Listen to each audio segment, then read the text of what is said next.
আজকে একটা মজার রেসিপি শেয়ার করব যেটা খেয়ে আপনাকে সবাই বলবে যে কি এমন রান্না করলা যে এত মজা হয়েছে।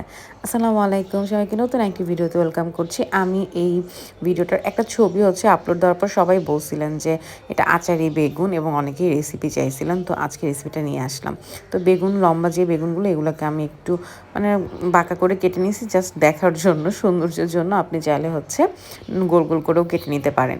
তো এর মধ্যে লবণ দিয়ে দিছি, তারপর হলুদের গুঁড়া মরিচের গুঁড়া দিয়ে এগুলোকে একটু ভেজে নিব। এগুলোকে ভালো একটু লাল লাল করেই ভেজে নিব, একদম যে হালকা ভাজবো সেরকম না।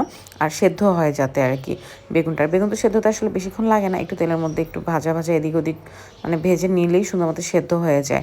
আর মোটামুটি ধরেন 5 মিনিট থেকে 6 মিনিটের মতো সময় নিয়ে ভেজে নিয়েছি এক একটা ব্যাচ। তো এভাবে করে ভেজে আমি এখন উঠায় নিব, আর এক ব্যাচ এরকম ভেজে নিব। এই আইটেমটা এত মজা লাগে, পোলাওয়ের সাথে বলেন, বিরিয়ানির সাথে বলেন, আমার তো ভাত দিয়েও ভালো লাগে, আবার পরোটা দিয়ে তো আরও মজা লাগে।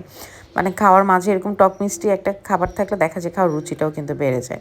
তো এরপরে যে বেগুনগুলো ভাজা হয়ে গেছে, এরপর আমি প্যানে তেল দিয়ে দিলাম।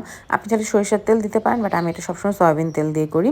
তারপর এই যে তেলের মধ্যে আমি এখানে পাঁচফোড়ন দিয়ে দিছি, আর শুকনো মরিচ দিয়ে এগুলোকে একটু ভেজে নিছি। পাঁচফোড়নের সুন্দর ফ্লেভারটা যখন ছাড়বে, তখন এর মধ্যে আমি আগে থেকে ভিজিয়ে রাখছিলাম তেঁতুল, সেই তেঁতুলের পানিটা দিয়ে দিলাম। আমি তেঁতুলটাকে একটু গরম পানির মধ্যে ভিজিয়ে রাখছিলাম।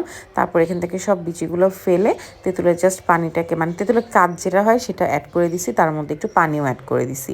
এটাকে একটু ভালো করে জাল করে নিব। পরিমাণ মতো লবণ দিয়ে দিলাম, আর চিনি দিয়ে দিব। বেগুনের টকটা এমন হবে, সেটা টকও হবে, মিষ্টিও হবে, একটু ঝালঝালও হবে, তাহলে খেতে অনেক মজা হয় যদি ব্যালেন্স ঠিক রাখতে পারেন। চাইলে আপনি কয়েকবারে চিনিটা অ্যাড করতে পারেন। যেমন আমি টেস্ট করে করে চিনি অ্যাড করি, যাতে খুব বেশি মিষ্টিও হয়ে না যায়, আবার খুব বেশি টকটকও না থাকে। আর ঝালটা একটু দিলে ভালো লাগে মুখে মুখে।